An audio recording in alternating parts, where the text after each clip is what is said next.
यश भारतीय, अगर इसी हैंडओवर टेकओवर से आपसे प्रश्न शुरू करें कि हैंडओवर टेकओवर तो शायद समाजवादी पार्टी में हो गया, वो भी शायद बड़ा संघर्ष चला उस टेकओवर के लिए, लेकिन वो टेकओवर अभी तक शायद पूरा कंप्लीट नहीं हुआ है क्योंकि शिवपाल यादव को उनका पूरा शेयर नहीं मिला है और उसका दर्द कहीं ना कहीं उनके पास है। और अगर शिवपाल यादव पार्टी से विद्रोह करते हैं, वो अलग जाते हैं और खासतौर पर बीजेपी के साथ अगर जाते हैं किसी भी, हालांकि इफ एंड बट है, तो कितना नुकसान होगा समाजवादी पार्टी को? देखिए, आपके संवाददाता ने जो रिपोर्ट दी मैं उससे पूरी तरीके से खारिज करता हूं। वो बात कहीं भी नहीं। उनका अपना एक दल है प्रसपा के नाम से और वो प्रसपा के राष्ट्रीय अध्यक्ष हैं। वो हमने गठबंधन में लिया है, गठबंधन के तहत चुनाव लड़ा गया है।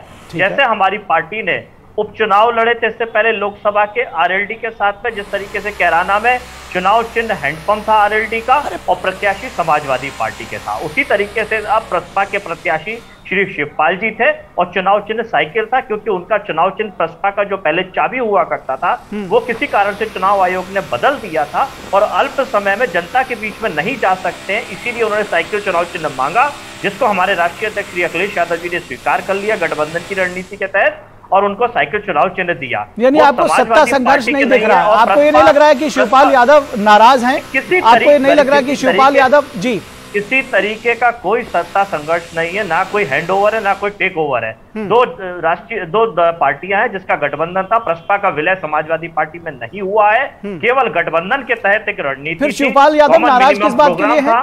शिवपाल यादव नाराज किस बात के लिए है? इस बात का जवाब वो देंगे। योगी जी से क्यों मिले हैं? मैंने आपको बड़ा योगी जी से क्यों मिले हैं? चलिए इसका जवाब, चलिए इसका मेरी बात पूरी हो जाने दीजिए, मेरी बात पूरी हो जाए।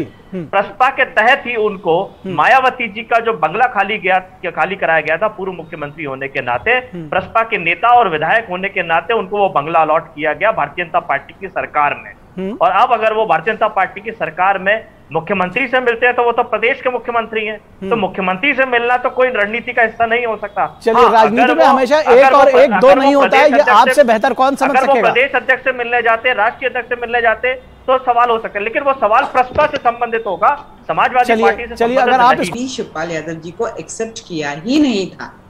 शिवपाल यादव जी जो प्रसपा जिसकी जिक्र कर रहे हैं हम, ये उसके अध्यक्ष रहे हैं और वो जब स्वयं कह रहे हैं कि भाई मैंने समाजवादी पार्टी के सिंबल पर चुनाव लड़ा, मैं समाजवादी पार्टी का हिस्सा हूँ, तो सीधी सी बात ये समझ में नहीं आ रही क्या सब लोगों को कि भाई ये मर्ज कर ली थी इन्होंने अपना राजनीतिक दल समाजवादी पार्टी के साथ? ये गलत बात है। आप उनका पुराना ट्वीट देख लीजिए जिसमें उन्होंने बड़ा स्पष्ट कहा है, जो मैंने कहा ये मेरे वक्तव्य नहीं, ये शिवपाल जी के वक्तव्य हैं।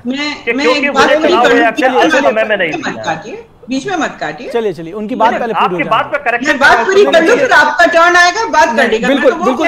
यश भारतीय जी आपको इसके बाद बोलना है। चलिए आप बताइए जी। देखिए, पहली बात तो मैं प्रसपा का प्रवक्ता नहीं हूँ जो प्रसपा की बात कहूंगा। ये शिवपाल जी की पार्टी का मसला है, प्रसपा का मसला है, जुड़े हुए हैं चूंकि। देखिए, राजनीति वहीं से निकल कर आई है। अब आप इसको बिल्कुल दरकिनार इस तरह से देखिए। यश भारतीय जी, आप ये नहीं कह सकते कि उनको हम जानते नहीं, हमसे कोई मतलब नहीं। अभी आपके साथ मिलकर चुनाव लड़ा उन्होंने जुमा 8 रोज पहले। बात पूरी हो जाने दीजिए। जी मेरा आपसे निवेदन है, मेरी बात पूरी हो जाए। नहीं ठीक है। ये प्रसपा का मसला है, आपको प्रसपा से पूछना पड़ेगा कि शिवपाल जी क्या कह रहे हैं, वो बेहतर बता पाएंगे प्रसपा के लोग। मैंने समाजवादी पार्टी का स्टैंड आपको बड़ा क्लियर कर दिया। हमने पिछले उपचुनाव भी लड़े लोकसभा में, जिसमें हमने आरएलडी का चुनाव चिन्ह लिया था और प्रत्याशी समाजवादी पार्टी का।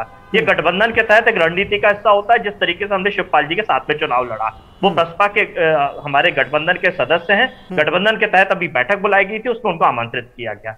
अब वो क्या चाहते हैं, ये गठबंधन के तहत बातें होंगी और गठबंधन के बाकी दल भी उसमें रणनीति बनाएंगे। लेकिन जो बातें अभी भारतीय जनता पार्टी के साथी कर रहे, बहन जी कर रही थी कि परिवारवाद इनके हिसाब से होता है, वंशवाद इनके हिसाब से होता है। मतलब अगर अध्यक्ष नहीं बन सकता तो वो परिवारवाद नहीं है, वंशवाद नहीं है। सिंधिया पूरा वंशवाद है। राजमाता सिंधिया, उनके पुत्र माधवराव सिंधिया, उनके पुत्र ज्योतिराज सिंधिया, अब उनके तीसरे पुत्र कल मोदी जी से मुलाकात करिए पूरी परिवार जी का पूरा वंश पड़ा हुआ है। मध्य प्रदेश के अंदर ऐसा कोई मुख्यमंत्री नहीं रहा भारतीय जनता पार्टी का जो सक्रिय राजनीति में नहीं है या मंत्री नहीं है। तो ये परिवारवाद, वंशवाद। इस पर अनिला सिंह से उत्तर ले लेते हैं, फिर इस पर अनिला सिंह ही बताएंगी। मैं क्यों इस पर आपकी बात को कहूं? अनिला सिंह जी, जो समाजवादी पार्टी का या जिस तरह से ममता बनर्जी का, वो दोनों बराबरी की जा सकती है। मैं इसको समझाती हूँ और आशा करती हूँ कि जो समाजवादी पार्टी के मेरे भाई बैठे हुए, छोटे भाई बैठे, वो भी इसको अच्छी तरीके से समझ लें। युवा है, बहुत लंबी राजनीति इनको करनी है। देखिए, भारतीय जनता पार्टी और जो क्षेत्रीय दल जो किसी एक व्यक्ति ने उनको उठाया, बनाया और फिर उनके ही परिवार के लोग उसके अध्यक्ष बनते चले आते हैं, उन्हीं के परिवार के जो लोग हैं उसके मुख्यमंत्री या प्रधानमंत्री बनकर चले आते हैं, उनको हम डायनेस बोलते हैं, डायनाक्रेट्स बोलते हैं, इसको डायनाक्रेसी बोलते हैं, इसको परिवारवाद बोलते हैं। भारतीय जनता पार्टी में ठीक है, आपने अभी 4 उदाहरण मुझको दे दिए कि देखिए उस नेता का बेटा या उस नेता की बेटी जो है उन्होंने भी चुनाव लड़ा है, पर साहब मुझे ये एक बार दिखा दीजिए कि एक ही परिवार का व्यक्ति जो है, उनकी माता जी भी अध्यक्ष नहीं हो, उन्हीं का बेटा रहा हो, फिर उनका बेटा रहा हो, आगे हो सकता है उन्हीं की बेटी हो या बेटी के बच्चे हो। तो ये फरक होता है कि केवल एक ही परिवार के लोग जो हैं पार्टी के जब अध्यक्ष बनेंगे और वही व्यक्ति जो है मुख्यमंत्री या प्रधानमंत्री बनेगा। हमारे यहाँ ऐसा